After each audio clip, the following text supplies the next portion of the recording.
dear. Can you hear me okay? I do have a Yes. fan on. Okay. All right, cool. Thank you. So to be honest, I had trouble with today's session. I seemed to drift in and out a bit. And I had spent a lot of time preparing for today, so um I was kind of shocked by that, but maybe I just needed to hear things on a different level. I don't know. Um, but in preparation for today, I was really trying to wrap my brain around the anger that I have that's incredibly repressed. Um, I I find that I have a part that intellectualizes the abuse even after the fact, not just while I was in it, but my empathetic part seems to try to find understanding for why the person behaved the way they did. Not that it justified their behavior or that it excuses the abuse, but understanding the origin of it sort of seems to soothe me in some way. Um, but then I have a part that is constantly triggered by people that are selfish or entitled or exhibit narcissistic traits. I talked about this last week. My brother's wife really has been triggering me, and I realized that I think I've just displaced my anger from my dad's abuse, um, and have redirected it towards her because my dad's older now and quite sick, and he doesn't really have that edge that he used to have. It's easier to attribute it to somebody else who reminds me of him. And that anger is really hard to let go of when it comes up. And then I judge myself for not necessarily being able to contain it in the moment. Then I feel guilty. And I almost feel like an abuser in my own way because the anger is so, I mean, it's 40 years of anger that was never safe to express. And when I allow myself to go there, it's really hard to put it back inside. It's really hard to manage it. And it's intimidating to me. It's scary. It's really powerful. Um, in the past, I've used anger as a motivator to handle some of the injustices in my life, like in terms of, survival, like dealing with social services or the medical world. And my anger has fueled me to kind of, I guess, keep pushing. And in that, I feel like that was helpful. It was an outlet, at least. It was a way, it was something to allow that release of that stuff for a more positive end or a more positive solution to things. But I have since established a safe place to be. I have since been approved for disability. I've since left an abusive relationship. I've I've fought all of the battles, and now I now I'm just like left with quite a bit of anger that's still in there, and I don't know how to access it safely. I don't know how to get it out of me. Um, And I guess I was looking for some guidance with that, because both parts that protect me, you know, don't feel like they're uh, allowing me to get beneath the anger to where the hurt is. Yeah, okay. So the two parts that came up is exactly the part that we were looking for. Now, can I ask a question to any of them, the one on the right or the one on the left, whoever you want to talk? Sure. Ask a question saying, what is holding you back from being... So first question, how do you feel towards any of them? Are you still angry? Yes, I'm angry. Okay, so this is why they don't talk, because they feel your anger, and how can they talk to you in that place, because you will not understand it. You see, this is the logic of the parts. Okay, and so I guess I'm sorry, when you asked if I'm angry at the part, I'm not yes. angry. I'm not Oh, angry at the part. I okay. feel I You feel want, the part's anger. Okay. yeah, Okay. Got it. Okay. I Good. feel like that part that is angry Hmm. doesn't want to even face the pain, because it's It's too overwhelming. much. It can be overwhelming. It's the sadness and grief and stuff is too much, so the anger's safer.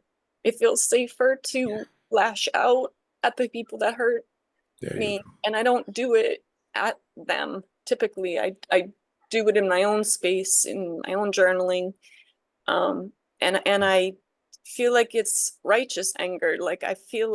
Correct. I Yeah. feel like it's my parts are entitled to have that anger. I just don't want them to. I don't want it to hurt other people. So, So if you but it acknowledge, doesn't seem like it's ever enough. It doesn't seem like when I allow the space for my anger to be expressed, it's never ending. It is so jam-packed with 40 years of stuffing that, so this responses because I wasn't allowed to have them. correct. So if you can acknowledge, I understand why you hold all of that. So this is the one on the left hand, right? This is the one that is basically not allowing to go there, because it feels the pain of the all the years, and it as it was repeated, so it says it's a lot. And see if you can say, I understand there's a lot there, but would you give permission to do it step by step? Both of us, we will work together, and we will do it in a way which is calm, progressive, and we are not going to take all the 40 years in one shot. We will start with whatever age that you want to start with, and we do it step by step at the pace that it feels safe for you. I feel like myself is on board with that idea, Okay. but Ask to the part. Ask saying, what are I you don't. afraid would happen? Ask the question. Oh, the part is like I don't know if I don't know. It doesn't know. So ask it, is it willing to trust you and me to do it together? Ask it. Yes, I to not be alone with just my. I need help because It needs help. Needs help. Needs help. I got it. Got it. Got it's it. like Yeah. monstrous. Yeah. I get it. I absolutely get it. And I think you also get it, right? There's a lot there. Yeah. Yeah, But is it willing to give you a chance to do with the 1 year or at a time? Something like that? it wants. Yeah, I mean, it definitely wants To be to free. be free. Yeah. Yeah, Okay. So let it know, saying, I understand.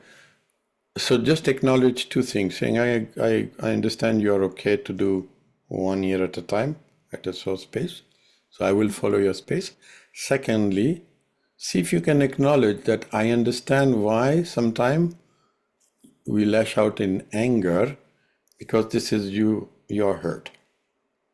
Yeah. So Yeah, can I'm you pretty. acknowledge it? Can you acknowledge? Take a moment, acknowledge. Acknowledge to the one in the left hand saying, sometime you do lash out with anger, but this is because you're hurt. I understand it. Yeah, I feel like that part of me understands it in other people and I understand it in myself. And it's almost like it's super forgiving. To yourself. So you are saying that just allow it to sometime be expressive with anger. It's okay, I understand. I will know, oh, you just expressed, and I hold you, I give love to you, give compassion to you. See if you can do that. Yeah, I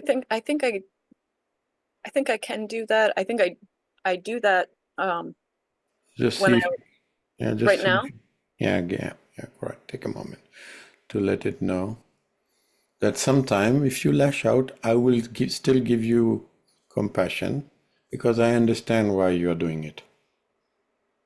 Oh, yeah, I just got really sad.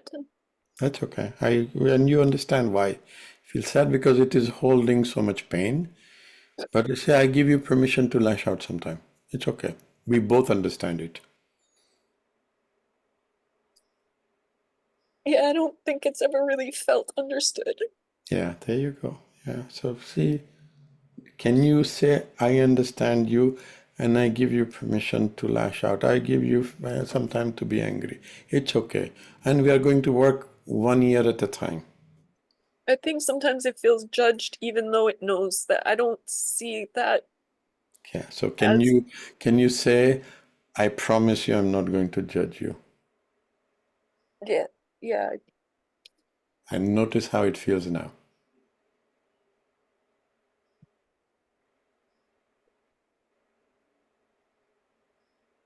I I don't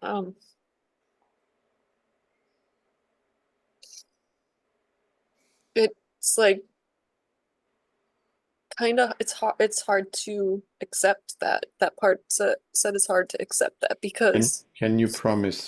So now that take a same moment. anger stuff that Take, hurt us, like that's okay, but it's about you because it's saying who judges it? You judge it. So take a moment, go inside your heart, and see if you can promise yourself and to this part, next time you lash out, I am not going to judge you. I promise you that. Take a moment. This is key.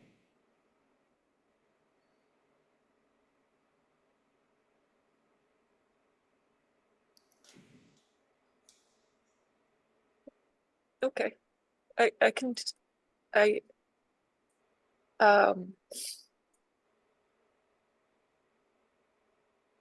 yeah, I think it sort of believes me because It believes you now? Okay, good. So tell to this one saying, okay, we are going to do 1 year at a time. Okay? At a pace that it wants to do.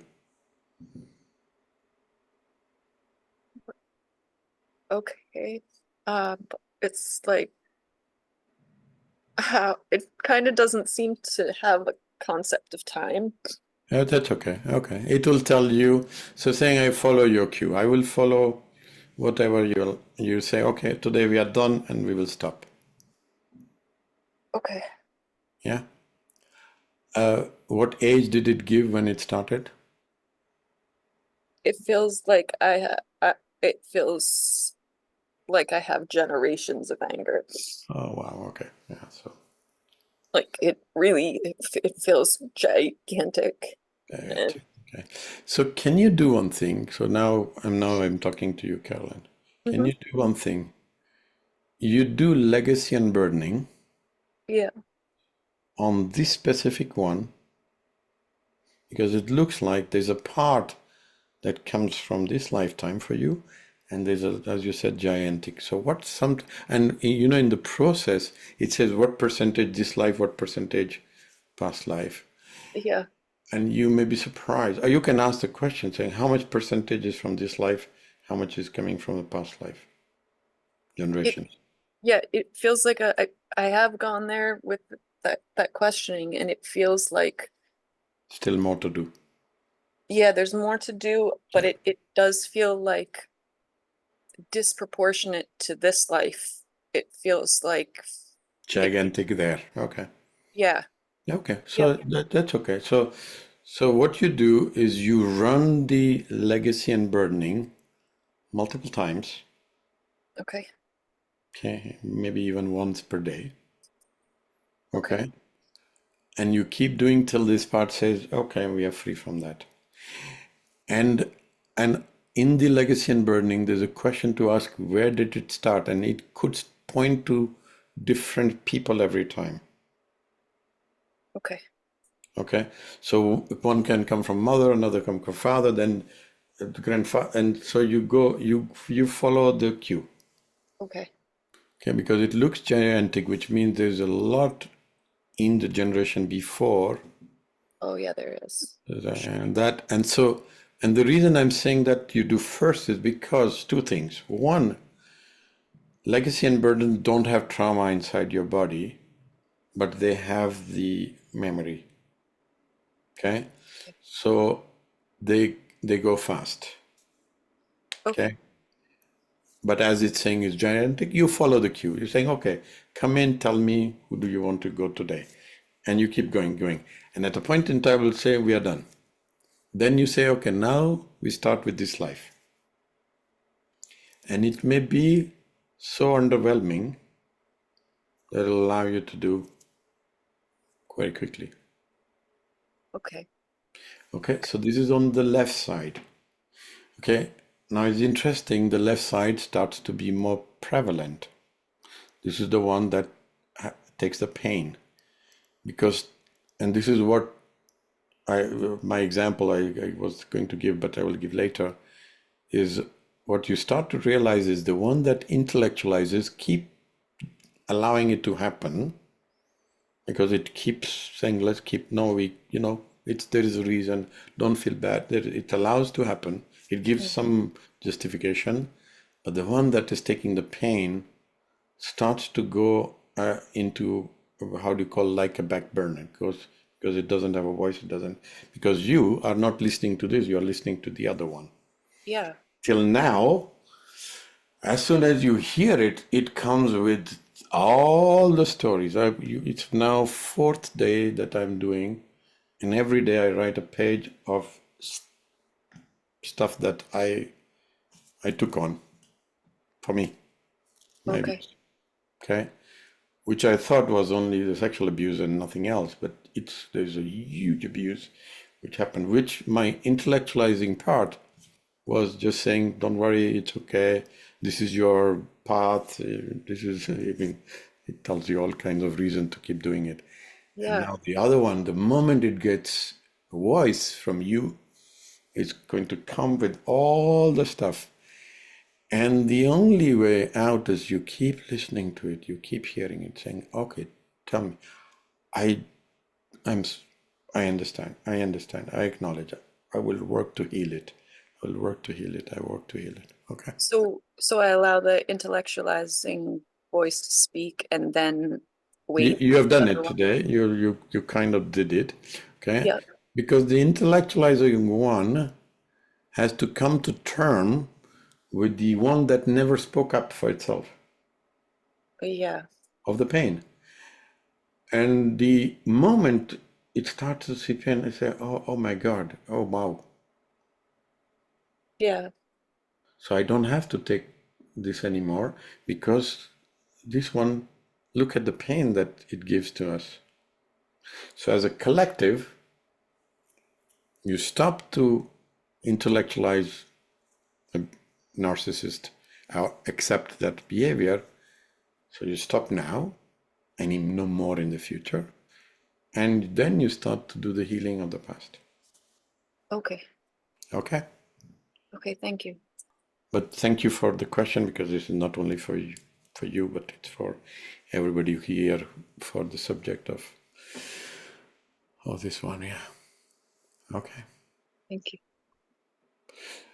So what you do, Caroline, is you do the for until 1 week. So we will see each other on Sunday. If during the week, if you can just do legacy and burning every day, and then we see you next Sunday. Okay. Thank you, Thank you. Teresa. Oh, hi, Manu. Reality, I'm here. Just a burst of kind of been drifting in and out, everything that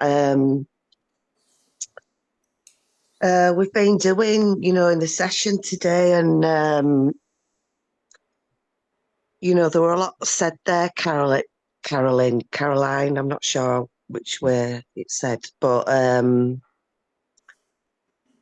sometimes I wish I could say it how you say it, Caroline. Is it Caroline or Caroline? Caroline. Sometimes I wish I could say it because you do sort of say things that I want to say, but can't say it somehow. And I've got to kind of do it my way, I suppose, but it really resonates. So thank you for sharing, Caroline and Manu. When I saw the subject, I can tell you there were a bit of fear and intrepidation there, and I thought, story of my life, the narcissist.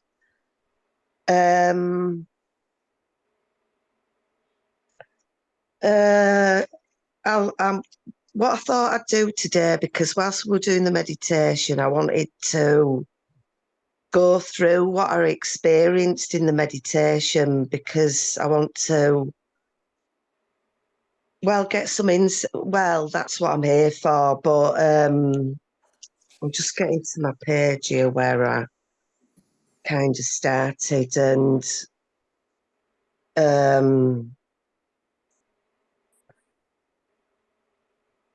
well, I've been able to do like two tables, basically, the rationalising part and the intellectual part. Same. Well, I can see there's two parts there. You might hear Gracie in the background.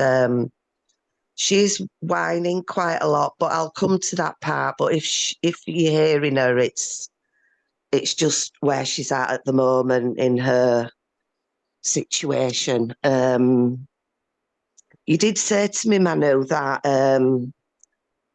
she's been something on the lines of, sorry, I'm moving around a lot because she's moving around as well.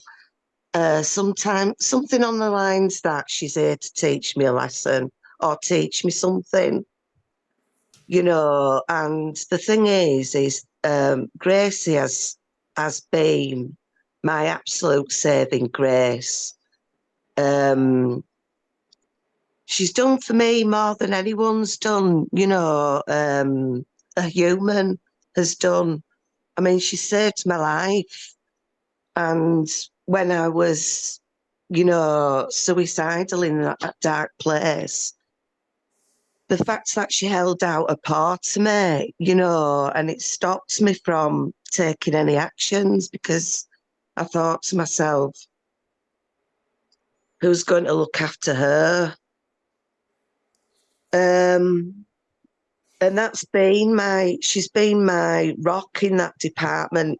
The health people, services and things have kind of called her like my protective factor, because it stops me if ever I get into a really dark place. It stops me.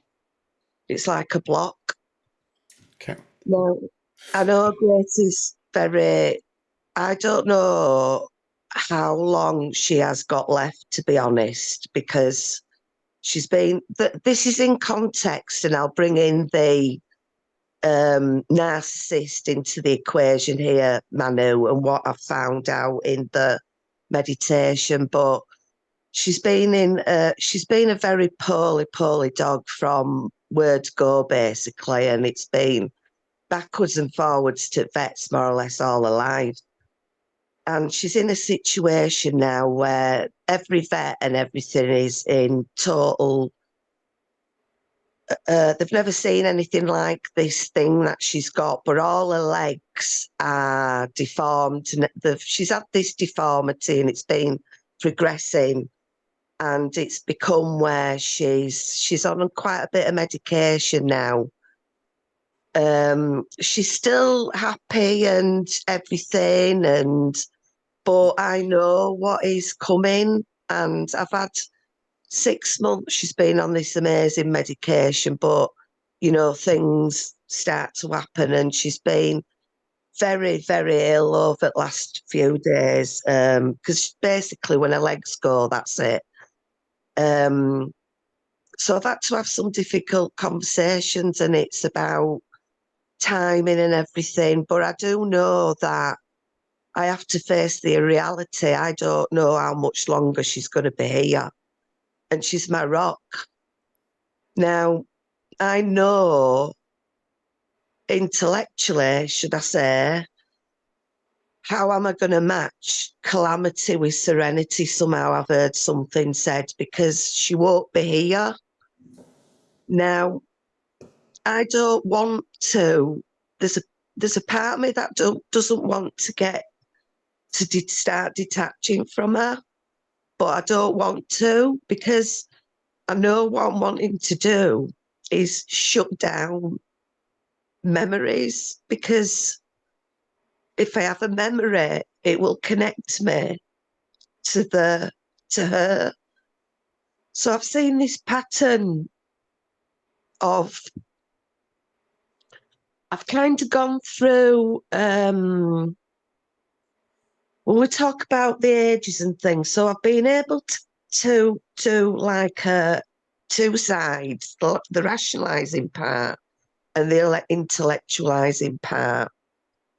Now, when you started describing the narcissist, my ex, who I split up with 3 years ago, he was the absolute narcissist personified, because this is bringing in Gracie, going backwards and forwards to vets and being told, sort of having to make life decisions and battling through the veterinary world, medical world. And there were battles sometimes, Manu, because there was neglect and I wasn't going to have it, and I was fighting for a life. And I have saved her life a couple of times, do you know what I mean? As she has mine, so. But the narcissist, the ex, Dave, what he did to me, when you talk about gaslighting, he would tell me that this had never, ever happened with Gracie, and it was all in my head. But I've got the proof. I've seen it. I've got the proof. I've been there. But I did get to the point, Manu, where I did doubt. Well, doubt. My reality was so distorted.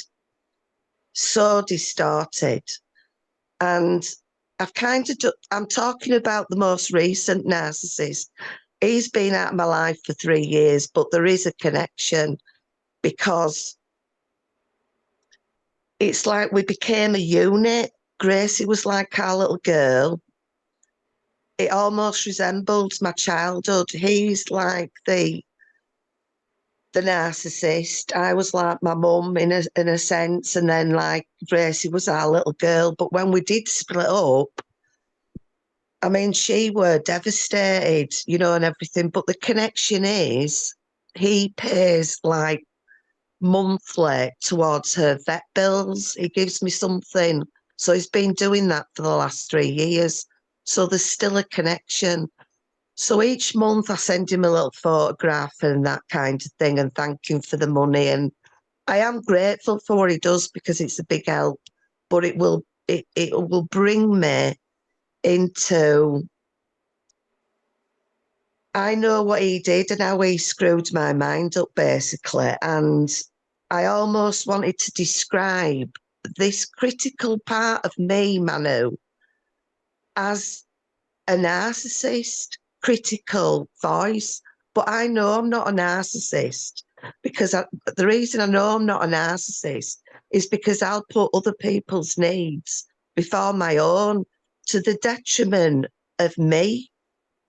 You know, it took me to the grave kind of thing. Now, that caring side of me is valuable because people have said to me with Gracie, if she was with someone else, she wouldn't have had the life that she's had. And, you know, I take her away and we go on the beach. And, you know, I've had little girls dancing in the street, Manu, last week, singing songs about how beautiful Gracie is. And they've been practicing this song. And when we were doing this meditation thing, and he said, name it, I mean, I almost want to call the abusive, narcissistic voice that I have that is causing me all this pain. And the intellectual part is saying,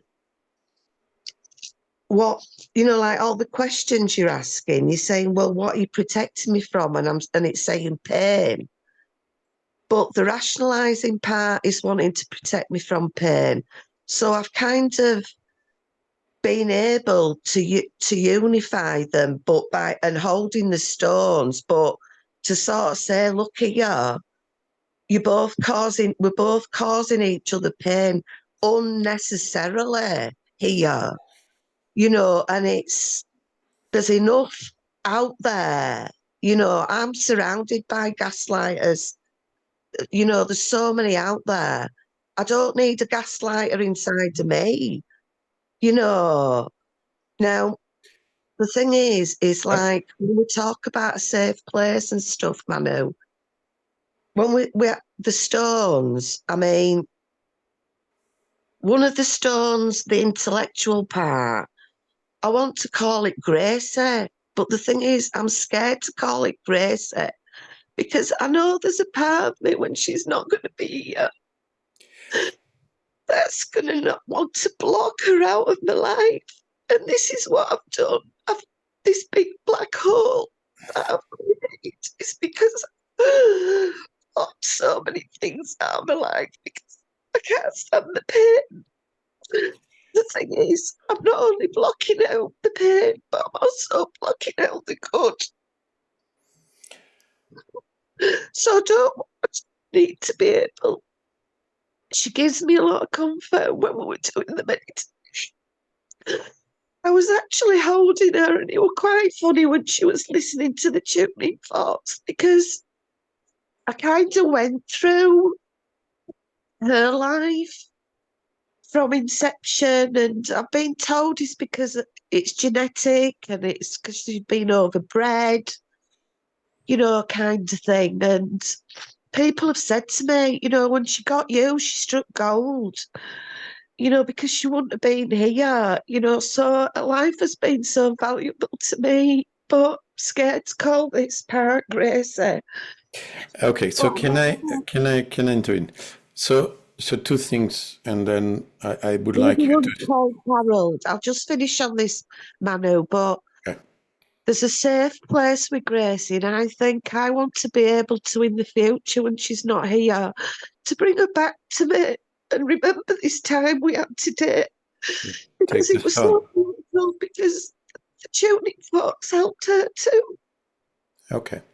Okay. So what I would recommend the following: two things. One, go ahead to name the stone as Gracie, and have and send all the love and all the work that you do already with her as a representation of the part of you that would basically heal itself, and hence Gracie represents healing for you. So that's what I would say first. Okay.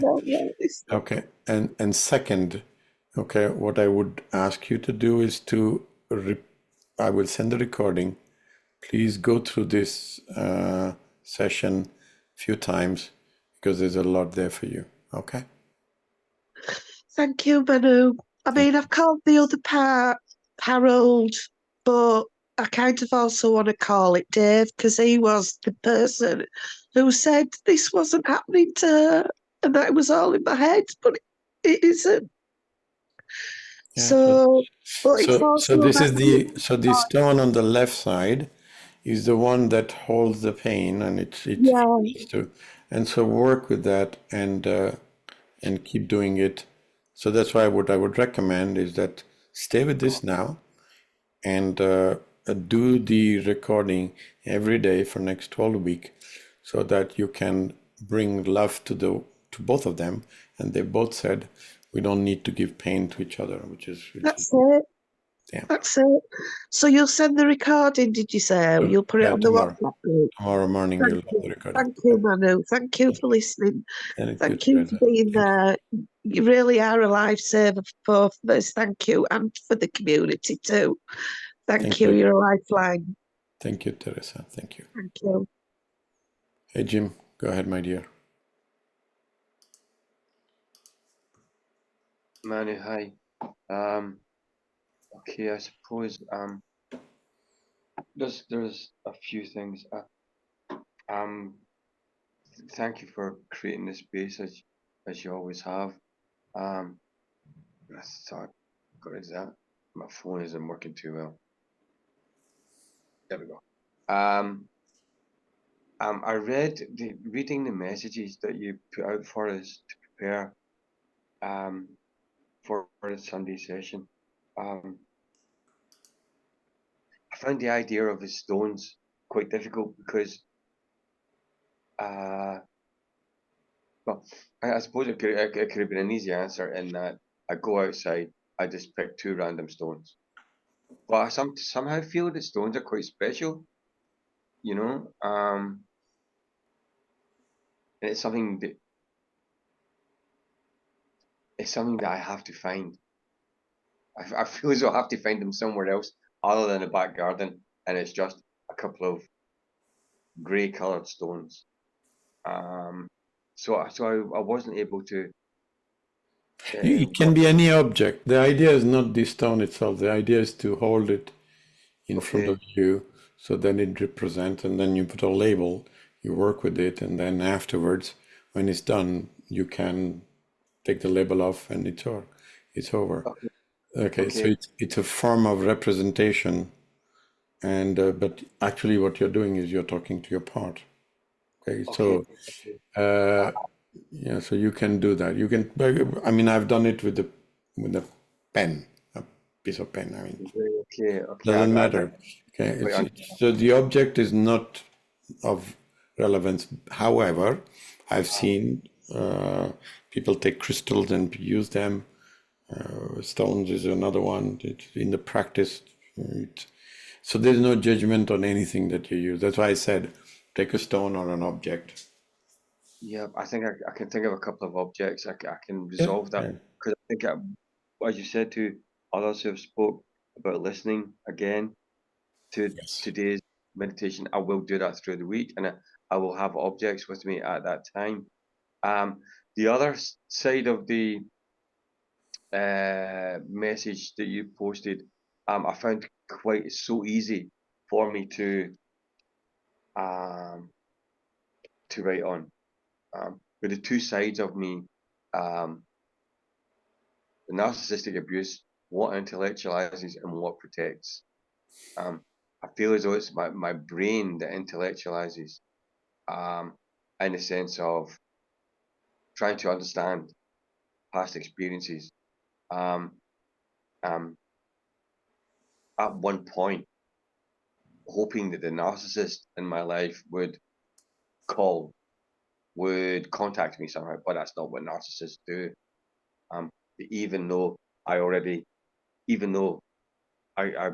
continuously thought in this way, and it's through reading, it's through taking part in the sessions that with yourself that I feel as though I've progressed quite far.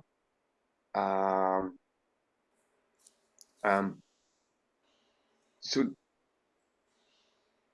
it's the creation of scenarios with my mother, who's now deceased, in scenarios with extended family members as I undo or explain gossip.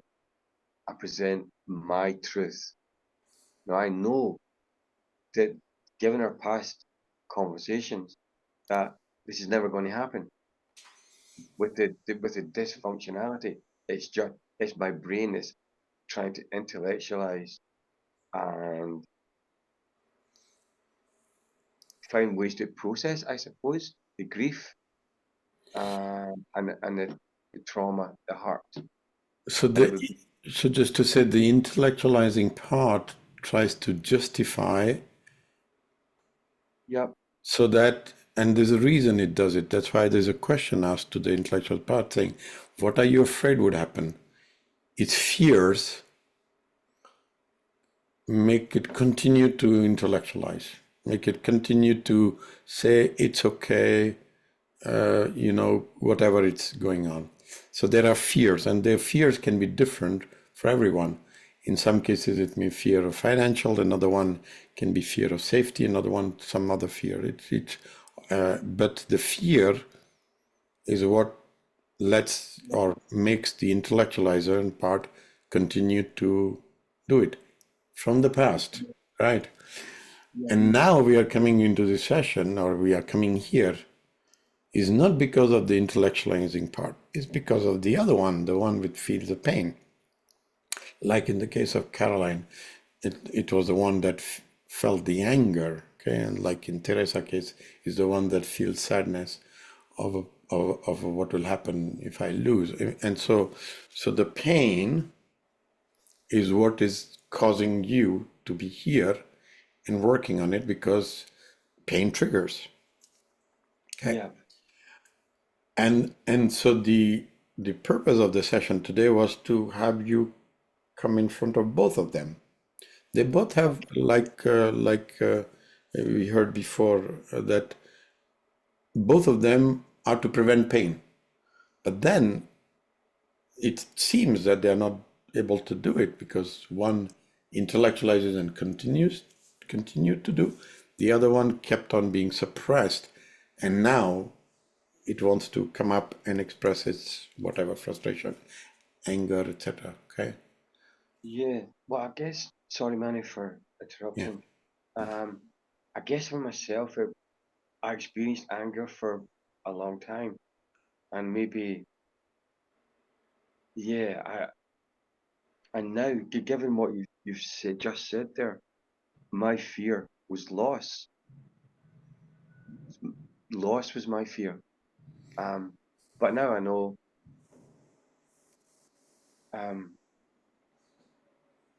The loss is not a big. I understand now that loss is not a big thing with regards to my own immediate and extended family. Loss is not a big thing. Loss is a relief.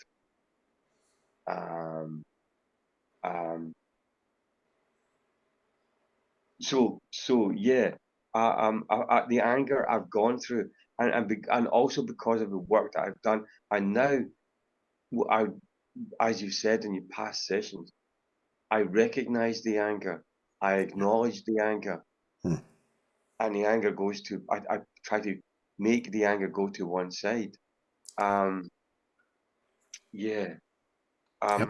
I feel as though I've been through that stage, but I know I can't always be angry at past events, past people, because I need to move on with my life in a direction that I'd like to take it. Let's go. So this is self-energy. And so what starts to happen as you work through them is the sentence that you're making starts to become louder. Okay. This is more self-energy, saying, I want to lead a life. This is what my purpose is. This is what I want to have in my life, etc., etc. And so and that's why you start to deal with all the ones that are holding you back. Okay. You say, okay. And what we are doing in this, every time we come in, is just look at what is holding you back. That's it. Okay. Yeah.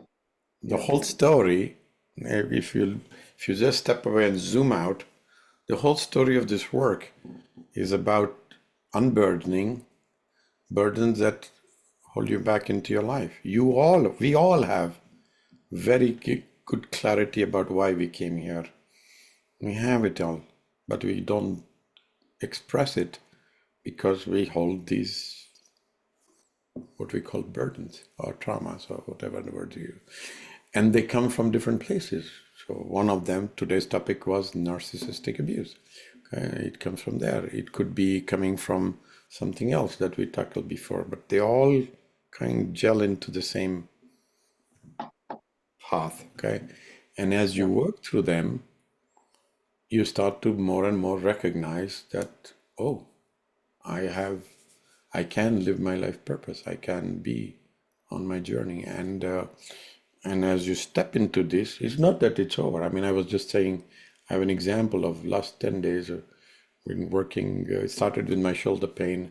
It came from something else. And then as it starts to transform, it starts to show up, which I don't know, as of now, is counted 14 different people in my life that have done narcissist abuse. 14, which counted, and what everyone did, and how I was intellectualizing it. Oh, this is being good. You can do it's okay. They feel bad. You know, you can help them. Be the savior. Your purpose of life is savior. And now it starts to speak out loudly. And so as you start to realize and recognize, and you start to apologize to yourself, to the parts, to the others that you get pain because you were getting quote unquote abused. And so it starts to open up. And that's okay. It's in my path of my own freedom. Yeah. Okay. Yeah. Can I maybe just one other what the what protects part of the question that you set for today? I wrote that my heart is a protector. Yeah. Okay. But in doing that, feels always kind of closing.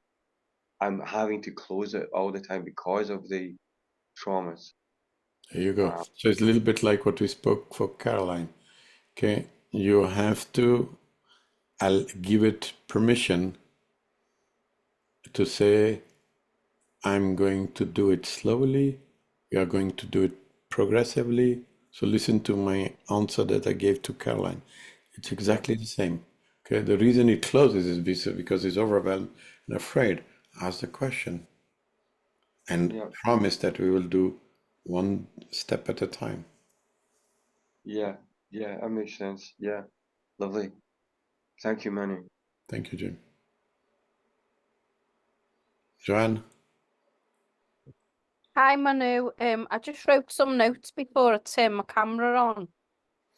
I just want to say as well before I begin, the word narcissist, it's really important that a person knows what a narcissist actually is, because there's the difference between a person just being a nasty prick and an actual narcissist, because it is a mental health disorder.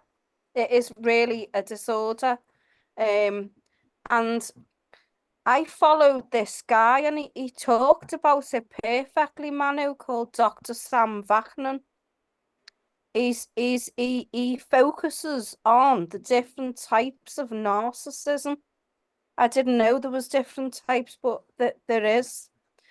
Anyway, my right arm is hurting from the elbow at the front down to the hand. And the trouble I'm having is this week hasn't been a great week. My mum was the victim of narcissistic super ego religious abuse. My father, I'd say if he was assessed, he'd be mentally ill under some capacity. He would have a label. I'm sick of labels as well lately. Now, my mum's mum was a drunk. This is why she was put into a home, a convent home for children. And my mum was a very, she'd probably be a 4. And this is where my father used to come in and criticize everything because of the life he had. So in this journey, Manu, I'm either a teenager or a kid because I don't trust my own true self still. Yes, I'm still working on the essence. And I've got a rage internally. It's not even sad. It's beyond sad. It's like a rage, and I was thinking of different ways to channel it because I don't believe, and I'm starting to get upset at introducing myself as an alcoholic because I don't believe I ever was one. It's like a woman being married to a fashion designer. She's going to walk around in fancy dresses. You know, I was with a guy and there was drugs there available and I took them. I don't seek them anymore, but it did introduce me to spirituality or the meaning. But I believe true spirituality has a truth and a gap in it to express righteous anger, right? Something that is objective, that you cannot argue with, that is impersonal. This is my beliefs. I know you're laughing your heads off. That's okay. No. Why I'm laughing is because you know what is going on? I don't know if you see. Both your parts are talking. One which is intellectualizing is talking one time, Okay. and the other one comes in saying, I'm very angry. And so both of them are talking. The one which is in pain, but the other one comes in and justifies. So you see, Yeah. so This is the dance, yeah. that's why I'm smiling, because I can see the dance of your two parts that are just playing, etc., etc. Now, and they're both important. And I'm smiling because I could see there were one time you're talking, and then the other one speaks up, and now the other one speaks up. The point is that they are both important, but where are you then? Well, this is the thing. When you intellectualize it, you say, well, this, we need. I have grown. Without that, I could not have gained my spiritual. And the other one comes up and says, I am very angry. Okay, so you see, the thing is that the reason why we do this is that there's no bad part, and the core of IFS is there's no bad part. Both of them have good intention. You will ask them, they'll have do it. However, if you run life from them, then where is Joan?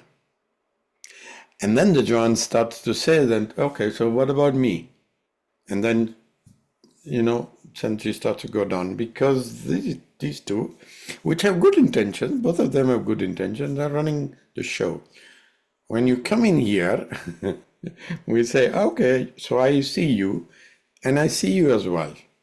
Now, can I work with you? Go deeper. The key question that you asked, and I don't know how you got answer to both of them, is what needs to happen for you to step away from my life? That's the key question. Because there lies the cue of what you must do, what it wants you, so that it can step away, because now it feels, okay, I will no more have that fear, because the fear, it says, is the one that holds it there, okay? And many times there's trauma, of course, and which is what it is there, okay? Which is why the angry one, which is, staying under the load of the trauma, starts to express. I mean, like Caroline was saying, I express it to other people. I cannot express to my father, which is where it came from. But then suddenly it came out to her, wow, it's not only my father, it's the generations that I've been carrying. And so, and of course, she feels miserable when she expresses anger. You feel the same, okay? And since you keep going between the two of them, okay, you are nowhere. I mean, you see, these are two who are going. What I'm trying to work out is why I stayed with someone with a super ego. And he was a narcissist abuser, but what he was he'd catch you at the end and give you a bag of diamonds or a fancy holiday and spoil you rotten. So But I lived in that for 26 years. So I know I'm a victim of trauma and a survivor of domestic abuse and want to empower other people. So I don't like saying in my program, oh, my name's Joanne and I'm powerless. I'm not. I walked out and said bye, but it took an absolute something to like a breaking point broken for it to happen. So this is the argument I have with the committee. And what I found out is, and I think it's right, I need this committee at the minute because I am so traumatized underneath the smiling and underneath the hope. I'm running with the crackers now and the cheese, not the cheese, sorry, the crackers and the spread, not the tea and toast. You guessed it. Here's another assignment coming up, and I'm trying to work with this committee that lives internally to figure out where I really am. Where is Joanne? Because I don't think any of them actually trust Joanne yet to come out and to live. Because I want to live in a fantasy land, you know what I mean? I've only ever lived in fantasy, creating this, that, and the other. I was so entwined with a super ego narcissist who's now actually in prison. We had telepathy. I don't know whether you're going to believe this or not, but I started to think like him, act like him, and behave like him because I didn't even know who I was. And I'd think about something and he'd call immediately. I became one with my narcissist, the super egoed hero. are you And I still, was split. do you still feel that way? Well, I don't know. I mean, I tell you what, I did have a vision of working for the Secret Service. Now I won't work for it. That's why I've said it. To channel my inner rage at the injustice on this planet. Do you understand me? No, I do that. And I The don't. only thing that, okay, I hear you, and I would just give an opinion. You take what you Give want it to a do. rest. Yeah, you take what you want I need to because do my that, assignments and I'm running to the crackers, I'm running to the spread, there you I'm coming go. back, There you and go. I'm And like, even the injustice in the world is a distraction yeah, from what you want. So yeah, so be aware of this because this is how the parts play. Okay, let's go there. And so now that because then you will not ask the real question is tell me the pain that I went through, etc. So that's one thing. So we use external cues as a way to keep ourselves into the same yeah, place. Okay, and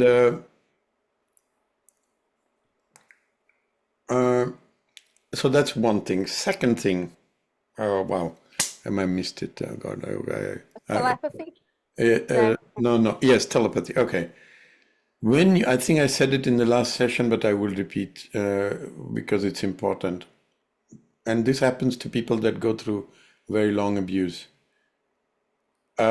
You mimic, you create a part in you, which is actually equals to the person that is your abuser, so that you prepare yourself for what is going to come. So it becomes a mimic in you. You mimic the person. And then as you start to work through it, then you do not anymore, and this is the intellectual part which will do that, you do not anymore hate the person, the one that the abuser, you start to hate yourself because you think you behave like the perpetrator that you don't like, okay?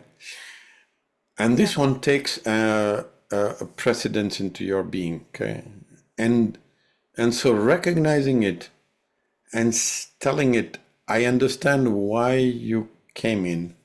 I understand why you do it because you protect me.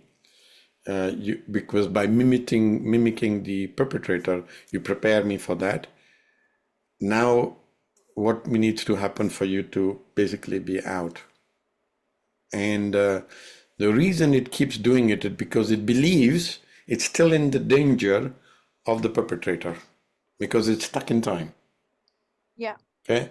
And I have a lot of people that I work with very strong parent. It happens a lot with a very, very, very strong parent, that they actually create an absolute image, mimic. It's a part that looks like father, looks like mother, looks like the teacher, looks like whoever is abuser, partner, but it's not him. It is in you, because it keeps thinking, it keeps preventing, it keeps scheming. It's a manager, as we call it, okay? Because its own job is to make sure she doesn't get into the trouble again, or he doesn't get into trouble again. But even if the perpetrator leaves, this one stays, and it keeps playing that role. Oh, thank you, Manu. It's been 4 years, and I just wanted to add, I'm excited about school. Well, university, there I go again. And there's a little kid in me as well, and a teenager who likes to have a laugh, doesn't really like responsibility, wants to go out, date and have fun. Or is that the teenager? Is it the real me who's never had a date before? There you go.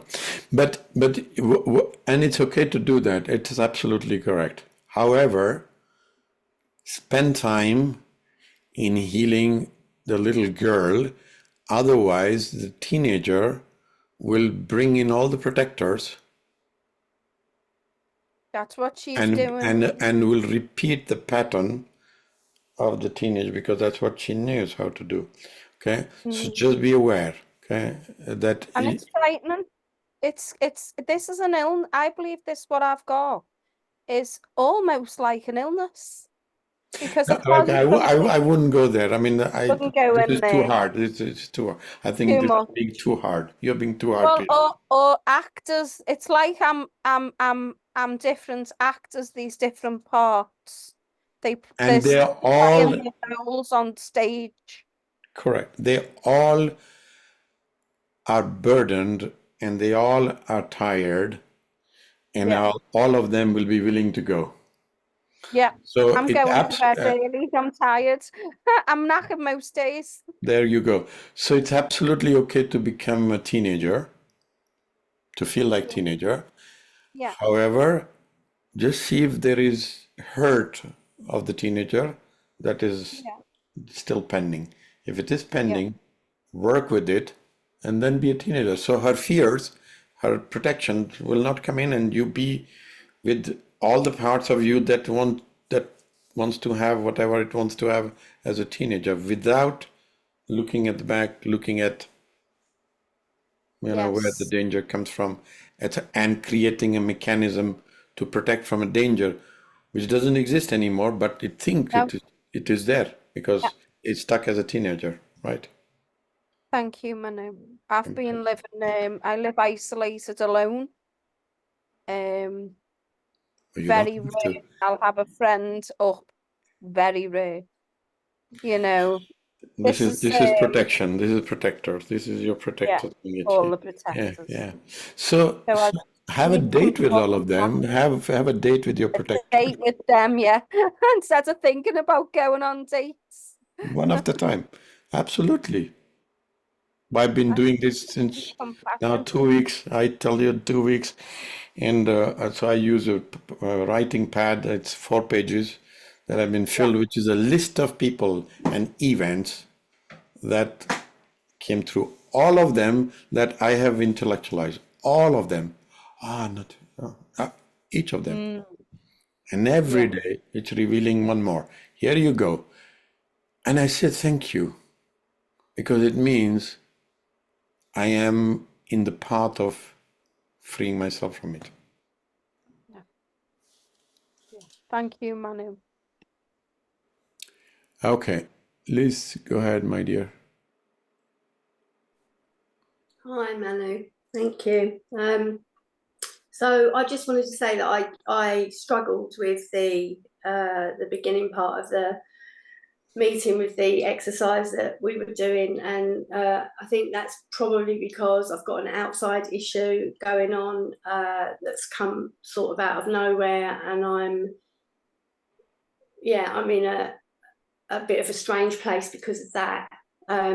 And I did spend some time talking this morning with somebody, and I was pretty exhausted, so I really wanted to come, and I did, but I found that nothing wanted to work the way you were asking it to work. So I just got this, it's like, it's a part, I think. What happens is it just wants to, like, you know, when the TV goes off and it does all that snow, and it's just like confusing. It's like a confusion. It's like the protector. You know, yeah, we're not going here. Yeah. But what I was reflecting on the instances of the narcissistic, and it's just become a recent thing for me about my mother, and I think I was a bit blown away by that. And you said about a name for the first part. Intellectualizing them. Well, so I got a name which came out of nowhere, which was judgment, judgment, and I thought, well, you know, judgment, what's that? It was like, so I deserved that. So that was what it was, that a feeling that I deserved what was meted out to me. And then there was this rationalizing part that was saying, you know, oh, you're dramatizing it a bit, you know, it's like it wasn't that bad.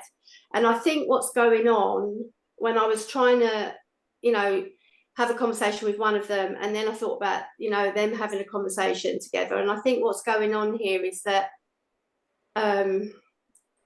the rationalizing part, it's wanting to protect me because it thinks that if I know what it doesn't want me to know. I said, you know, what is the worst that can happen here? And it's like, well, you'll die if you know what's really going on. Is, you know, and there are some instances that I can't deny any longer about some stuff that went on when I was a kid. And so the thought is that out of the 3 children that she had, I was the one that she didn't want. I was the one that was the most challenging, maybe, and so there was constant dismissal and the wanting to give me away, and you know, I should have left you with your father and all of that stuff. So I think that I quite like this intellectualizing, rationalizing part, because I get that it wants to protect me, because what the reality might be is that I have to, it thinks that I'm not strong enough to cope with the fact that she did this, and she doesn't feel the way she tells me she feels about me, because there's a part of her, I think, that wants to hold me hostage, because I'm the only one of the 3 kids that ever kind of stayed. But that's because I was a hostage. So the judgment thing was like, I went, you know, that's a lot. I didn't deserve what was meted out to me. I was just a little kid. Yeah, there you go. So I'm feeling okay. I understand what the confusion bit in the beginning was, because it was like, oh no, this is too much. We've already got something going on outside that we're struggling with. We don't want to be doing this stuff. Yeah, this is a protector. Yeah, so I do feel like, actually, now But you did very good. But actually, what you're telling me is brilliant. Yeah, well, I do feel like, actually, like maybe somebody asked me something today about what was my intuition telling me. So there's a guy who's arrived on the scene, and I'm really, I can't cope with anyone being nice to me. And that's a pattern of mine. I like men that are going to treat me bad, because I know that's familiar. And I'm trying to break this pattern, so I'm trying to be more open to it. But somebody said to me, what's your intuition saying? And I said, what I realise is that my intuition is silent, because it was kind of erased when I was little. So my authentic self, my intuition, has kind of been rubbed out so I don't trust that, because where is it? Where it was I was told that wasn't to be trusted. I was told that wasn't to be trusted by the main person in my life who was supposed to be looking after me, which was my mum, and everything I said or thought was wrong. So actually, this is really like, actually, now I'm talking to you, I'm going, oh, this is really amazing. You know, It like, makes sense. It actually, makes sense. yeah, I do want to actually go, oh, well done you know. There you go. This is your parts. Brilliant. They are happy with you. Both of them. Yeah, I just wanted to share that because I know there's a lot of people, you know, and I've experienced a lot of pain, and this has not been an easy journey, but I just feel like quite hopeful that you know it can be, and listen, I'm not going, oh, that's it, I'm sorted, you know, everything's going to be fine. I'm not doing that, but just for now, just for this moment, I feel like I've had a bit of a breakthrough, and yeah, so This is good. I'm not This being is self. overwhelmed so much now by these feelings.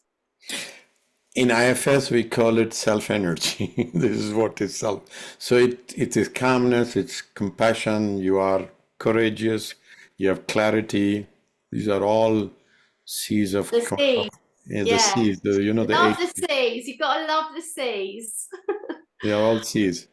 Yeah. Oh, you know what? I'm really glad I hung on and to speak to you because you know, I do feel like I know the overwhelm so well. I lived in it, you know, forever until this last maybe 16 months of coming in to do this sort of work. I'm so glad that I found the IFS stuff because it's made such a difference. And it does help to deal with the overwhelm because, you know, there is a part of me that I can be compassionate to now who really wanted to take me out of the game, who really wanted to, you know, say, take those pills, do that because this is too much. And you know, and I'm grateful for, you know, whatever that was looking after me and said, you know, hang on, because you're on the right path. You do ask the questions and you know, they will get answered. Absolutely brilliant. So thank you. Yeah, so Good to be here. Thank you for sharing. And thank you for patting your back. Yeah. Your parts will love it. Thank you. Thank you. Thank you. Cheryl, go ahead, my dear. Oh, hello. There, I'm here. I've been listening. Hi. Do you want me to stop recording? Or you're okay? Oh, I don't mind really. Record. I think what I've got to say is no different from what anyone else has had to say. This is good. I'm very glad to be here. I really am. Couple of things. I'll try not to be too long because I know people. No worries. I've been trying to, you know, the stones thing. Last week you said go and collect 20 stones. Yeah, 20 stones. And I did. I collected 30 stones actually. They're sitting in a bowl by me. And then I've had a few traumas going on this week, which kind of really knocked me off course. It was I took a friend to hospital. She needed an appointment, and I had to queue up to get into a car park. And somebody decided they didn't want to queue, so they did a 3-point turn and reversed into my new car. And then, to make matters worse, instead of stopping to exchange details, I think it was a she, I'm not sure, but they just drove off. Yeah.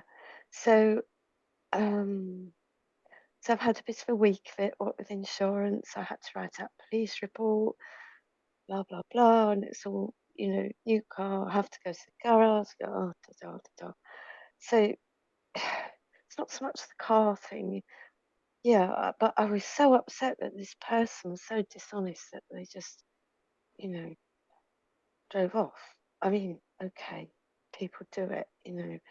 But anyway, I may well have to pay a huge amount of money in insurance excess charge. And I am so cross about that. But anyway, that's really the least of my problems, to be honest. Well, it feels like the least of my problems.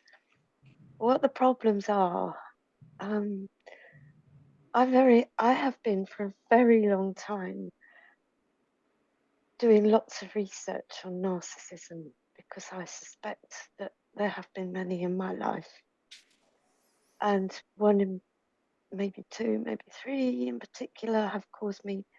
Well, I have always believed that it was my duty to make sure no one else got hurt, right? Which I turned into turning myself into a bit of a carpet to be walked upon. And now I'm angry about that. But and I keep getting all sorts of grief overwhelm me. I could go for a walk in the park and suddenly just feel tears just pouring down my face sometimes. But anyway, back to the stones.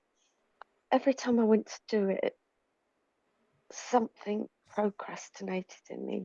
And there was a little voice that said, "You're not," what was it? Told me I wasn't strong enough to do it and I needed help.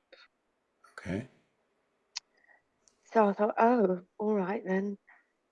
And I have been trying to talk to different little parts of mine on the fly, if that makes any sense. Some things I've written down, and other things I've just been having a chat with myself here and there. And in the meditation today, every age you came up with, and it's possibly applies to everyone, I don't know, but there was some drama going on or some traumatic thing going on for me.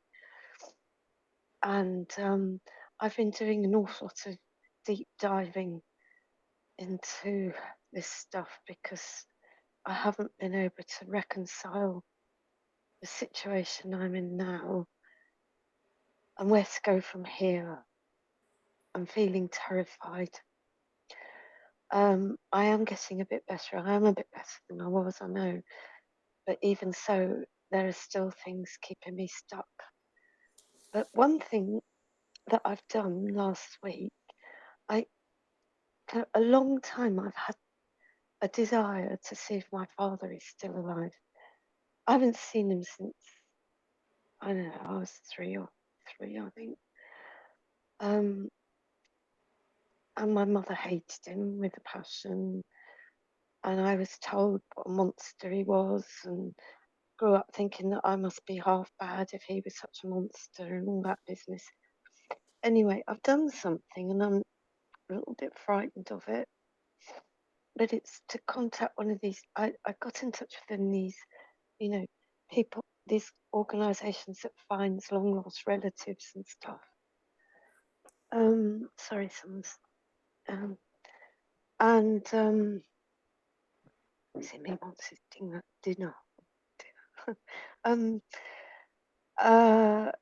Yeah. And I've had to pay some money for it, and part of me is telling me off for that, and there's another part of me which is saying no, you must at least take a step to find out if he's still alive. I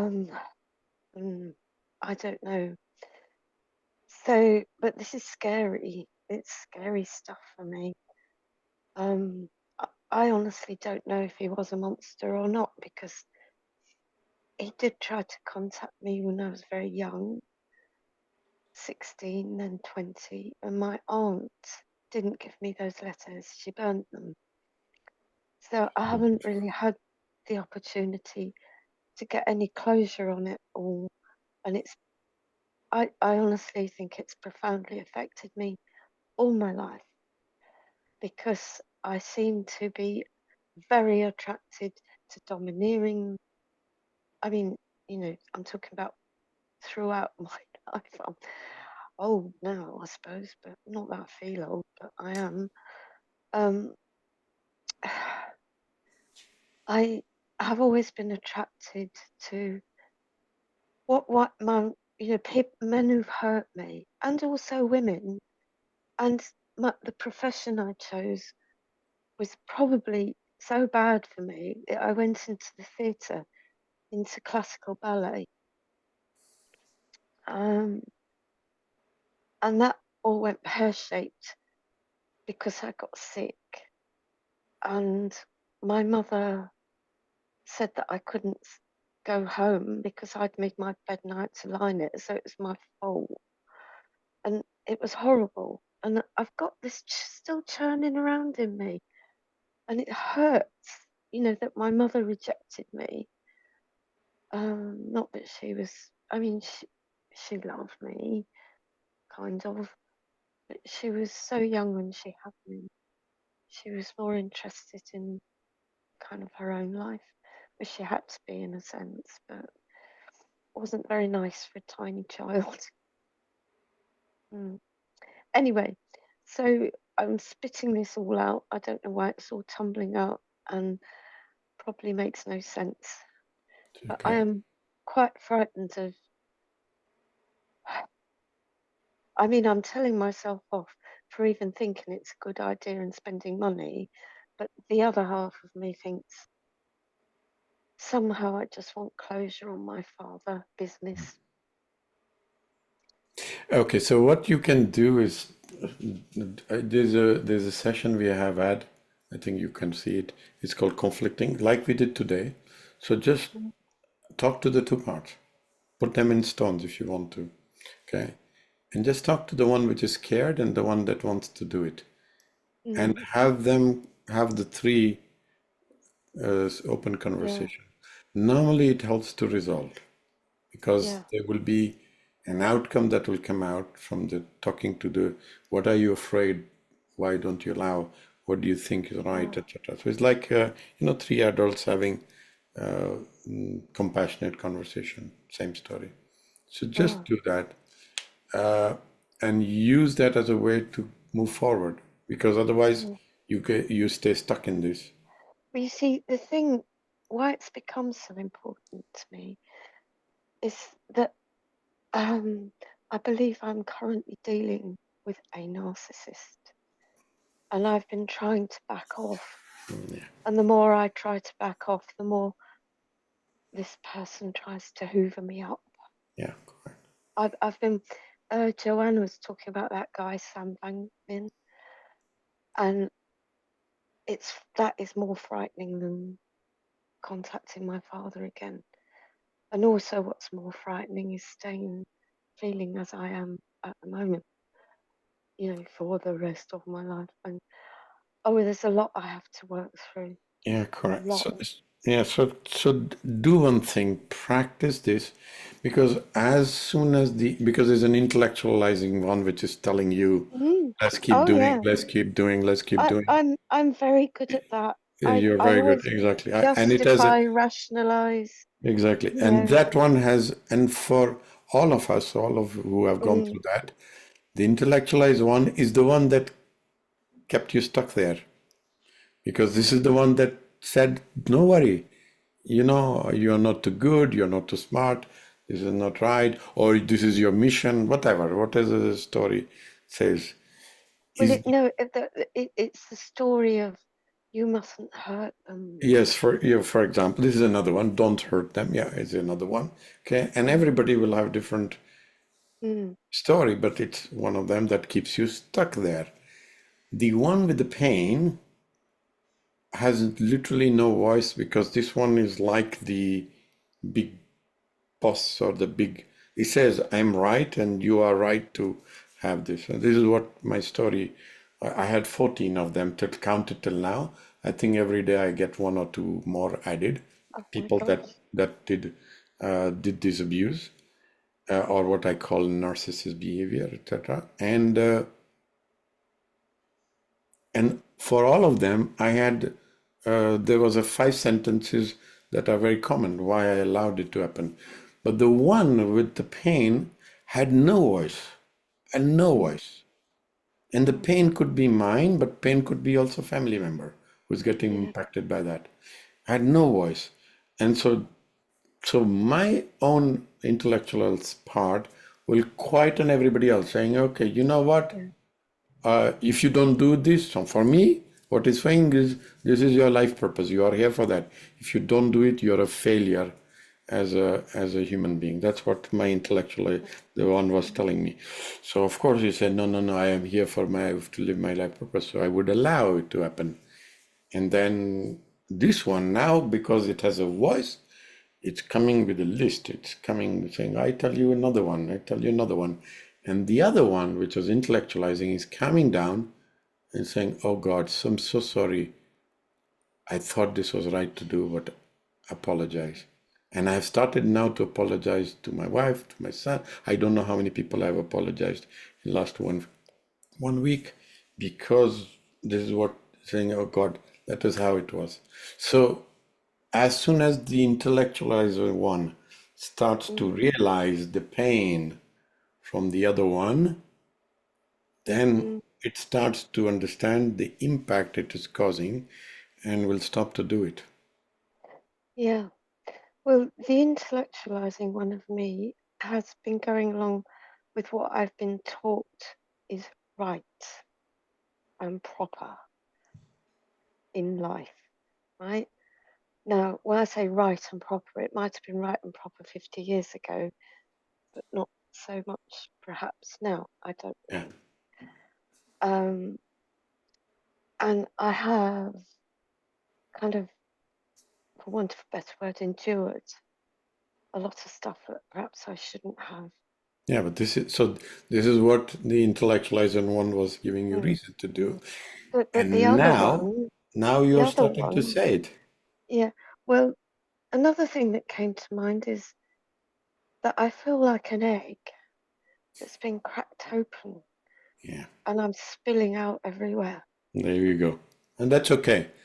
That's okay. Write down. That's why the stones or whatever, I will send out an exercise to do. I'm not quite sure who's going to mop up the messy No, stuff. it's not. No, it's spilling up because the more it spills up, the more the other one that intellectualize it will start to understand the pain of the spill and start to have compassion. So it's key, this conversation. The conversation we had today is a conversation that you have to keep happening. That's why I would recommend, and I would write it when I send the recording, please repeat this for as many days as you can, because a lot will get revealed.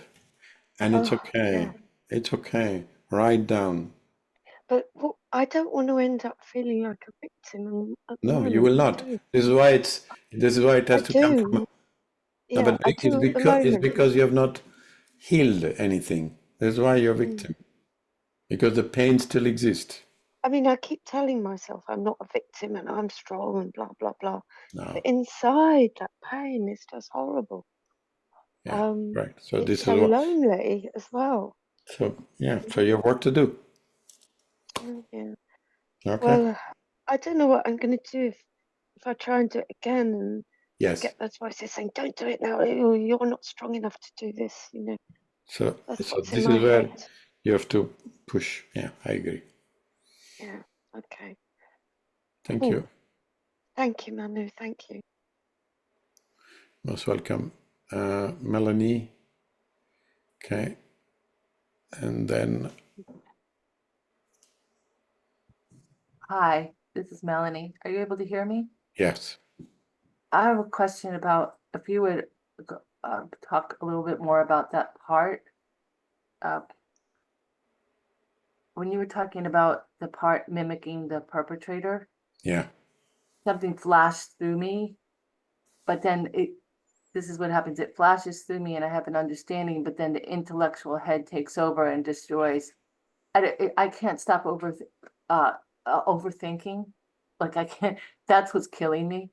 Well, there's other things, but so I was wondering, I guess what occurred to me when you were speaking about that was chaos creating came through my mind. And there's a line in this program in ACA, this the 4-step, it says, we wrote an inventory on our parents because essentially we had become like them. And even though I'm not like my father, it is so, I grew up with this, so I have traits of that. If I grew up in an Amish community, I would have traits of that. If I grew up in this community, I would characteristics. So I can, but so it's this thing inside of me creates havoc. When you were speaking, I think it's a part. Yeah, for sure. Um, So what you can do is in the process, and I do it also in this, but you can do more often. If you hear it coming, you can ask it, can you please go into the waiting room while I talk to this one? And I will come back to you intellectualizing one, because the one who wants to intellectualize wants to have his word. And so try and do that, because when there are too many voices, then your system will say, okay, I'm lost, like what was going on for Cheryl, okay, and then overwhelmed because just too many voices, and then you shut it down. Basically, you don't hear any of them. So in the process of IFS, also is done. I do it as often as I can, saying, please ask to go to waiting room. And 9 out of 10, if you tell them, go to the waiting room, I will come to you later, they will leave, because they all understand, okay, she will come back or he will come back, and we'll do. So that's one. Second, do hear the one that you send into the waiting room, the intellectualized one. Because the intellectualized one starts to reveal the underlying beliefs that got formed, or like was the case Caroline was speaking about, or came from generations. And it said, well, this is how things were. This is how it was when with my father or mother and grandfather and okay. And so then you say, okay, I understand. Now you have an understanding of why it was trying to justify that we can accept this behavior or this thing or this, whatever was narcissistic story, okay? And then say, okay, are you willing to work? Because that's the next step to do, right?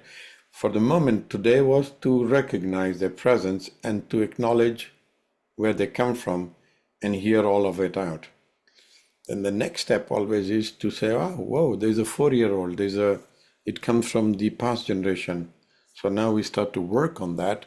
So because as they unburden, the intellectual part will have less get triggered, because it doesn't have any reason. It has been understood. And the other one with the pain, which now finds its voice, starts to say, well, when you were 5-year-old, this happened. When you're 10, this happened. So let's go to heal it. And so the two, which both have good reason why they did it, start to understand each other, saying, oh, here comes a story. Am I going to intellectualize it? Or I'm trying to intellectualize, like I was joking with Joanne. Okay, you could see that she was intellectualizing it, and then one time speaking from the hurt. And so when you start to recognize this, then it starts to become like, oh, I see you. I'm not judging you. I understand why you do that. And what needs to happen for you not to do that. And so it'll start to tell you, well, there is that legacy. Your father always did it. So you have to get rid of that or clear it up, etc. Does that make sense, Melanie?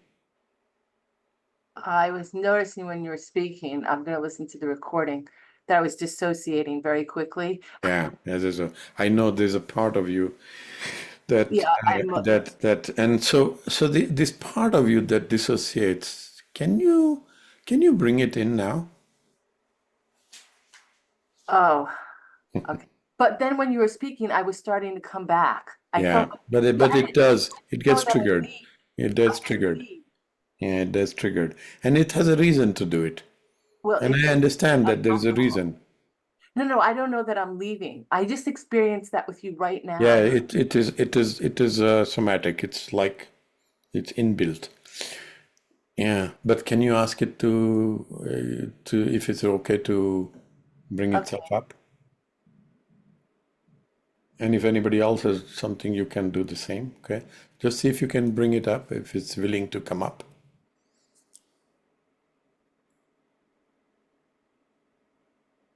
Okay.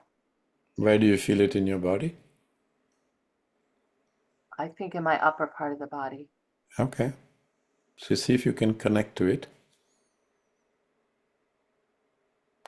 and ask it, is it okay if Manu talks to you?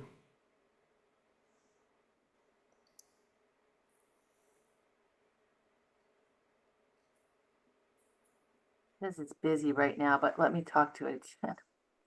It says it wants you to talk to it. No, it says I'm busy right now. I'm busy right now. Okay, so tell me what will make you talk to me. Ask him, saying, what will make you talk to Manu? Because he comes with good intention. He's here to help you. I know that. And he's not here to get rid of you. Yeah, because you have a good role to play in Melanie's life. So I'm not here to get rid of you. I just want to understand a little bit more about you. Is it okay? Do you have time for me?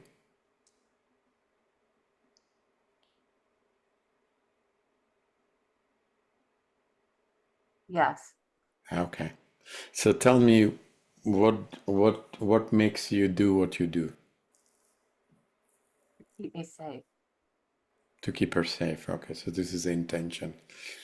And to do that, what do you do to Melanie? And make her leave. Make her leave, yeah.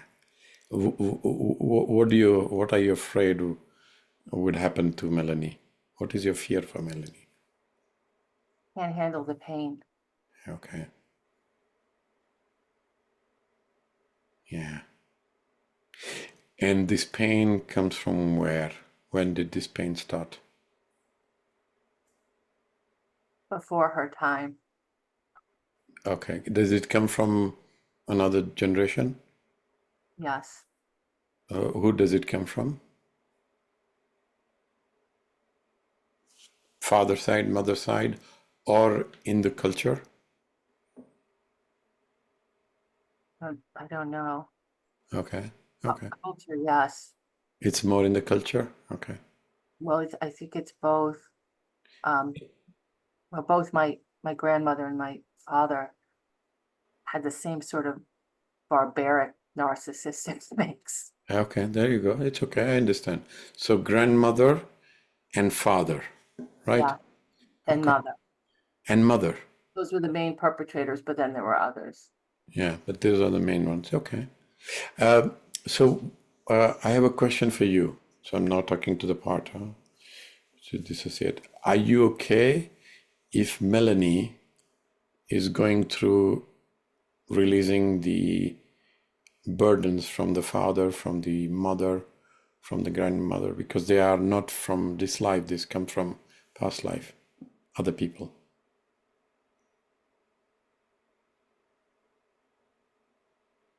Leaving.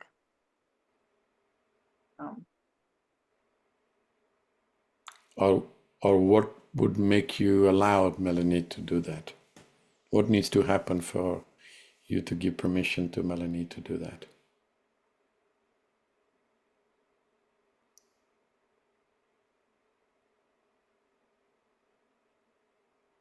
Nothing. She's not responding. Okay, how do you feel? How do you feel, Melanie? I mean, a little anxious. Okay, so see if you can calm down. Just, yeah, because it went away. It's okay. But you don't take care of us very well.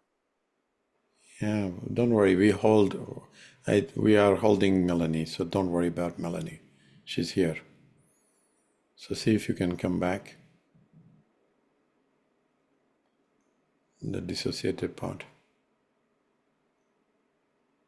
Okay, yes. Yeah, exactly. Okay, thank you. And so question is, what needs to happen for you to give permission for Melanie to release herself from the burdens from her parents, grandparent?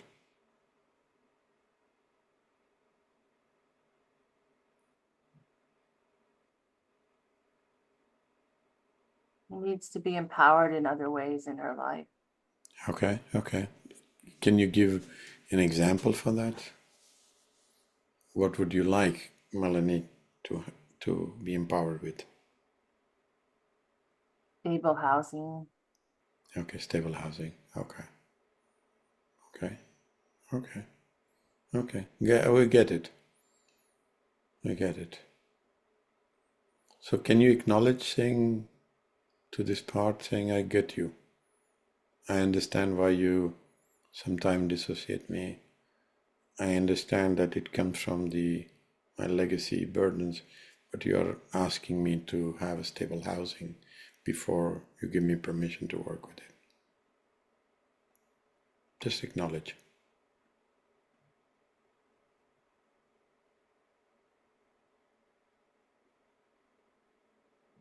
Okay. Now tell me how you feel.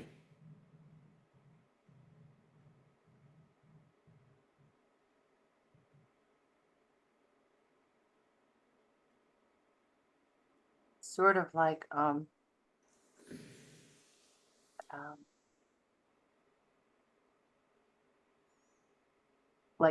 stuck right in the middle of being able to move forward, and this thing is like got its feet in the cement. Yeah.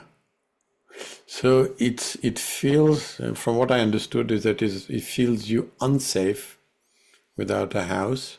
That's why I said that house. Okay. And put that as a condition. Now, recognize it and say, okay, you know what? I'm going to put energy into making my housing condition safe. That's all. You're saying this is, and you work towards it. It doesn't mean you have it tomorrow morning, but you say, okay, I'm going to work towards it.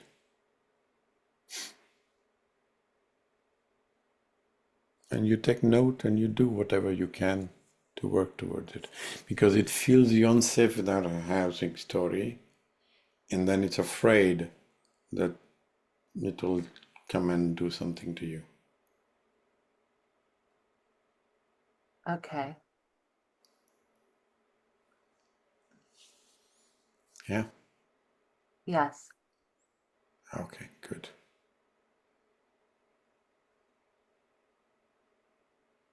So what I recommend is that you go through the recording if you can.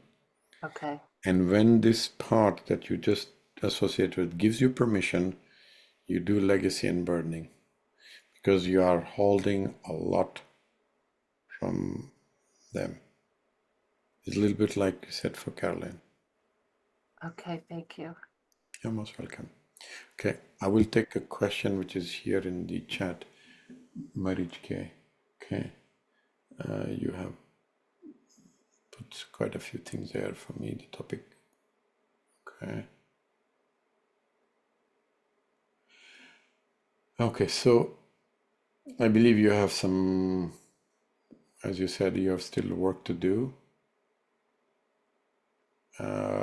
My recommendation is that if you can, it's okay to use whatever parts you used. I mean, eraser is good. But what I recommend from what I hear is that you are in the process, so you listen to the recording and you redo this a few times and see if you start to get more clarity, more clarification. And there's a point in time, which is what I will also write to everybody afterwards, is that the age that both of them said, the younger ones, both of them said, when did it start? Both the intellectualized one and the one that is hurt is actually where the trauma is held in your system. So when you feel that you have done enough with this part that you're doing now, okay, what you do is then you run the trauma meditation, the one that is there to release trauma. Because what it'll do is you go to the protector, because now you have a name, Okay, go to the name, and then it already told you an age, and then you take a permission to go to the younger one, and then you work with the younger one, and then you repeat it a few times till it's free. Okay. But for this week, I would say just focus on talking to these two parts, and then we'll come back to the next in the next Sunday. Okay. Okay. That makes sense. Caroline, you talked about third stone. You know, the third stone is you. It's is the one with the self energy. So that could be the third stone. But it's not an issue to have a third stone. That's fine.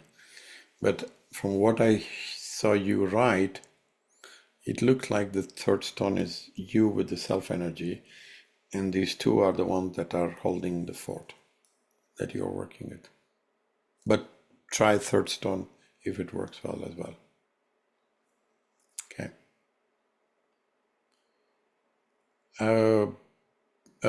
Margarita, you have a question? And then we go. Hi, Manu. I will be quick. Yeah, it's about the session. So at the beginning I was confused, nothing was clear, kind of foggy. But then I felt like I am the narcissist, I was like, this is weird. I mean, where is this part coming from? I was like, is this me or someone else? And then gradually it appeared as an image, like in another session, my brother appeared just Last time. Yeah. So that was the image, not narcissist, but they're close to each other. He was a psychopath. I like really, really horrible person. So he was torturing me for a couple of months. And then so so he came up, but literally yesterday I was talking about him. He came up in my mind. I don't know. That was it, and I didn't move forward with it. It was kind of stuck, and lots of thinking.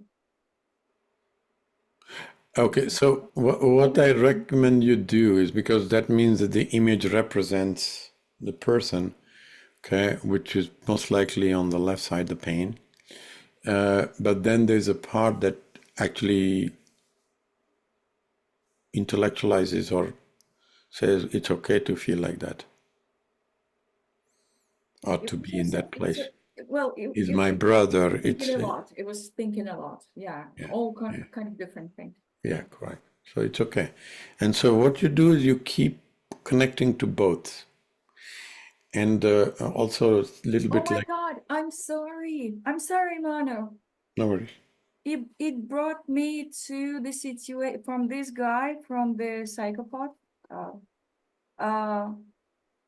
It brought me, when you talk about the age, it brought me back to my situation with my brother, the abuse situation, when I was 5. Yeah, like psychological abuse, let's say, but really, I remember that. So that's when it started. It kind of broken me, in a way. And he used to say, you want everything, you'll get nothing. And I heard it every day. So this is the part of you that is, the one which is hurt is now speaking up. Because it was silenced by the other one which said, yeah, you're my elder brother. I mean, some story you will say, okay, to yourself. And so the two have to be worked with. And I'm also, I saw your comment, Caroline. I feel like the other two stones are barrier to myself. As long as you consider them to be barriers, they will stay barriers. As you start to talk to them, they become, the only other word is giving you ability to free them. So they become your partner or parts in the saga where you say, oh, I understand this is what happened. Oh, I understand this is what I used to feel. Oh, I understand why I used to say this. Oh, I understand this is what is to happen. And as long as you keep doing that, you are actually healing yourself. And so the two stones or the two parts become your inner guides, if I have no other words to better say that. Yeah.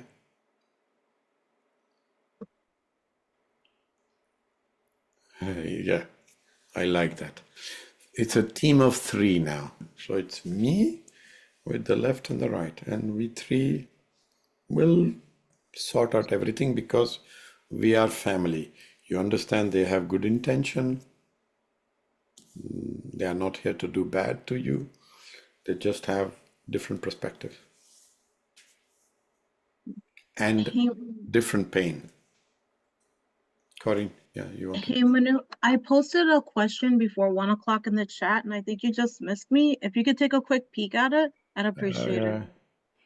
Oh, wow, yeah, you're at the beginning. You normally go back and forth, but a lot of hands were up today, so I was like, I'll just be patient, and now we're at the end. No, yeah, I felt very distracted. I think that the avoidance is a part of protection, correct, of course. And I work on stopping habits that keep me small. Yeah. So this is the one which intellectualizes. We're healing the yard, which is anything in your personal backyard. Intention. Okay. So what is your question? How can I make the process easier and more graceful, and also dealing with the pain in my right shoulder? It's a little bit better now. I've been kind of working on it while I listen to everybody. But Yes, yeah. so the pain, so if you use the pain as a way to say, you're here. I had the same left shoulder pain, which thought that it's a heart attack or a heart story, but actually it was the beginning of me finding out all my stories of 40 years, 45 years. Okay. And so all is coming out and the pain is still there. But I say, okay, you are here because I'm still have to work it out. So if you focus on the pain, then you miss the process. So work on the process. What do I intellectualize and what pain do I carry that happened to me? My pain that I'm avoiding to heal. Make sense? I'm not sure yet, but Okay. I'm just gonna say okay. No. That's why I asked the question. It makes sense. Okay, so go to your shoulder. Mm-hmm.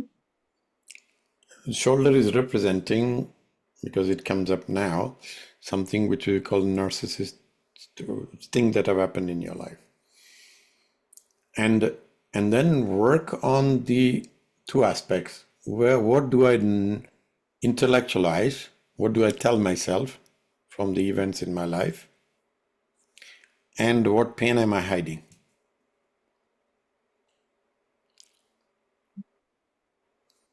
And see what it reveals. That was the session today. Okay. All right. Okay. Mm-hmm. I'll continue to work on it. Yes. Because I don't feel angry.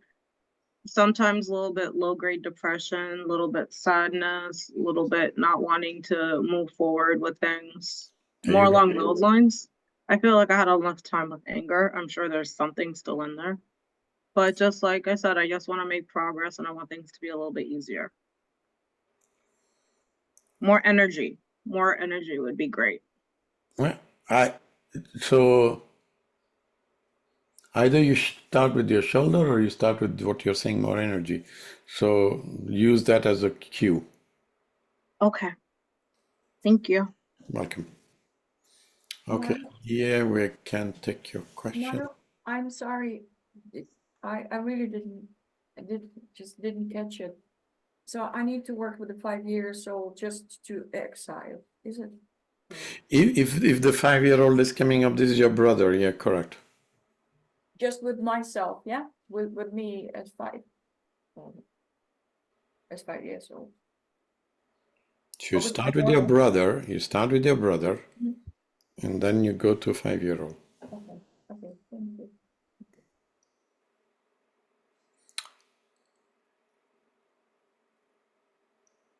Okay, Leah.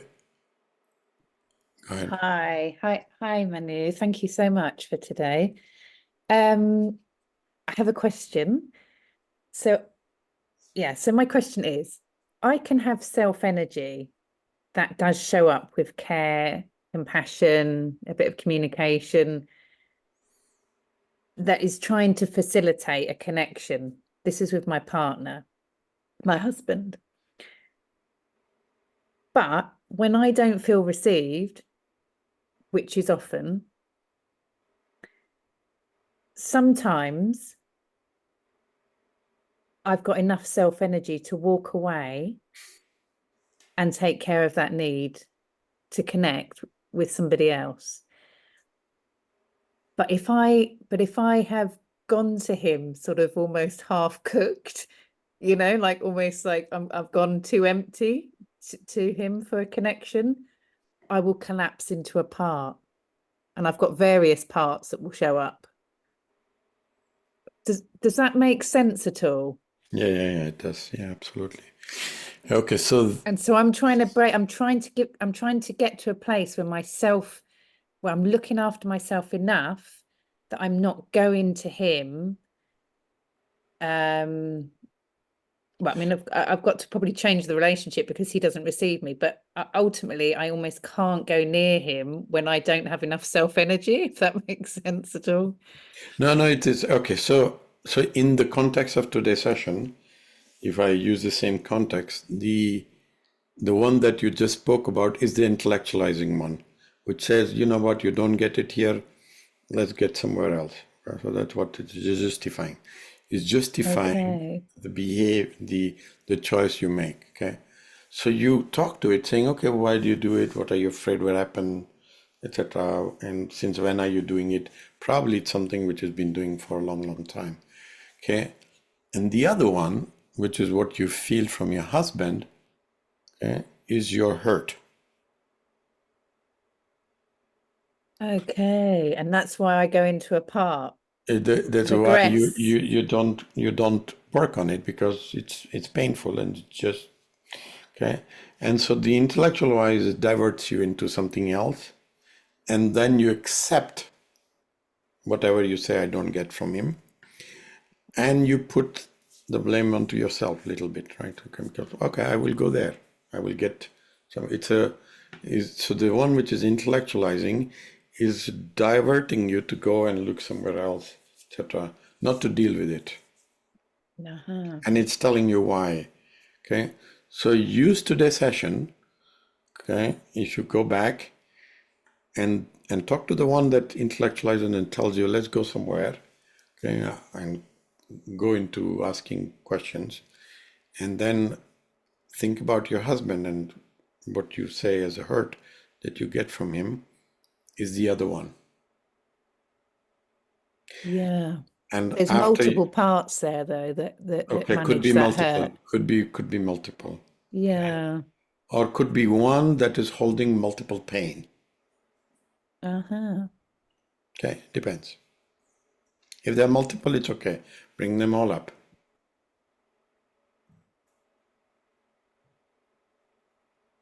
Make sense? Yeah.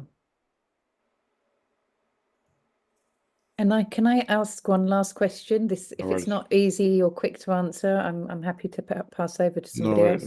No worry. You'll have to leave because I have a next one. Yeah. No worries. Thank you. No. Go ahead. So another part. So I really connected with what you said when you said that there's a part of me that emulates my husband's behavior in order to protect my abandonment. So I'll often just remain shut down around him because that's what he does to me, and I'll shut myself down as he walks through the door so that I've protected myself before he. So this is the one on the left. This is the pain, the one with the pain. Okay. And there's another one which comes in and intellectualizes it and says, okay, you don't get, let's go somewhere else. Yeah. Let's go to a meeting. Let's go Let's and go to a meeting. work on my narcissism. If I'm the narcissist, maybe. There you go. You see, it's just intellectual. Saying, maybe it's me who is the narcissist, not him. And totally, I'm there at the moment thinking I'm the narcissist. Yeah. There you go. There you go. And just now it came up and said, maybe you have a part of him as a narcissist. Not true. And I think this is to everybody that has a part like narcissist, it is protection. It's not you. But are narcissists not protecting themselves then? Is that not just a protector part for them? Now, we didn't in this session today, I did not on purpose talking from the viewpoint of narcissist. It's interesting, this week I was in a training and Richard Schwartz showed a live demo of a predator. And he showed how that man suddenly got this thing to do what he was doing, which was doing harm to others. And it's impressive how the mechanics of, if I say narcissist, work within themselves to do what they do. It's very interesting. But it was not the purpose of the session, because the people here are not narcissists. They are the ones that have been receiving, on the receiving end.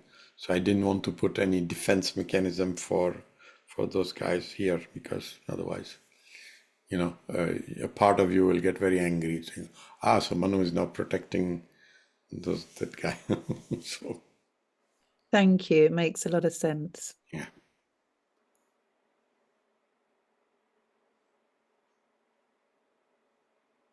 Yeah, exactly. Okay, so thank you, everyone. Thank you for the patience, for being here and sticking on, and your lovely questions and whatever we could do to help you. And the topic is not easy. I recognize. That's why I would say, be very gentle, be very kind to yourself, and when you do the process, just be loving to yourself. The fact that you are here is an immense gratitude from your system. Immense. Okay, just immense. Yeah, there you go. Thank you, Teresa. Hello. And this is her